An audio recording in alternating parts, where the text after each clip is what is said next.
चांगल्या लोकांबरोबर काम करण्याचं भाग्य पुन्हा एकदा मिळत होतं. त्यामुळे या चित्रपटाद्वारे पुन्हा एकदा भेटीला येते सगळ्यांच्या. की प्रेम हे चिरंतन सत्य आहे.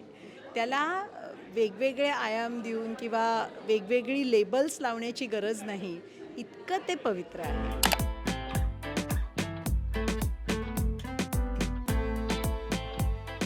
मित्रांनो, तुला पाहताच्या निमित्ताने निशिगंधा मॅम यांच्याशी आपण संवाद साधणार आहोत. मॅम, तुमचं खूप खूप स्वागत आहे लोकमत फिल्मीवर. खूप वर्षानंतर मराठी चित्रपटांमधून आपण परत एकदा या प्रेक्षकांच्या भेटीला आलात. काय सांगाल, काय नाविन्यपूर्वक या कॉन्सेप्टमध्ये होतं की आपण या सिनेमाला हो म्हटलात? याचं सगळं श्रेय मी मयूराला देते. म्हणजे हे जे नाव अधोरेखित आहे ना इथे, की सर्वे सर्वा या चित्रपटाची तुला पाहताची मयूरा प्रधान हिच्यामुळे मी हा चित्रपट केला. गोष्ट अतिशय गोड होती आणि ज्याला आपण असं म्हणतो ना की काळानुरूप आहे.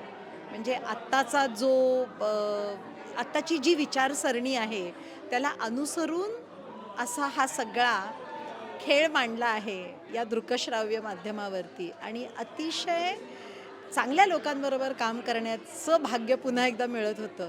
त्यामुळे या चित्रपटाद्वारे पुन्हा एकदा भेटीला येते सगळ्यांच्या. प्रेमाची एक वेगळी व्याख्या सांगणार का? प्रेमाची एक आठवण करून देणारा सिनेमा आहे हा.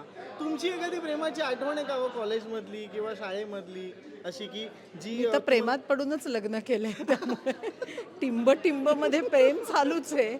नाही, पण या चित्रपटाबद्दल जर बोलायचं झालं ना, तुला पाहताबद्दल, तर त्याच्यामध्ये ना प्रेमाची एक अत्यंत खरी, सच्ची, प्रामाणिक आणि आरसपानी अशी एक व्याख्या आहे की प्रेम हे चिरंतन सत्य आहे. त्याला वेगवेगळे आयाम देऊन किंवा वेगवेगळी लेबल्स लावण्याची गरज नाही.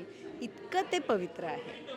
आणि समजा जर तुला पाहता या सिनेमाविषयी जर तुम्हाला सांगितलं एका वाक्यात वर्णन करा तर ते काय असेल? नक्की बघा. थँक्यू सो मच लोकमत फिल्मीशी गप्पा खूप मारण्यासाठी आणि तुम्हाला खूप खूप शुभेच्छा. अशीच एकापेक्षा एक मराठी चित्रपट आम्हाला प्रेक्षकांना पाहायला मिळते, अशीच आम्ही एक इच्छा व्यक्त करतो. खूप आभार. Thank you so much.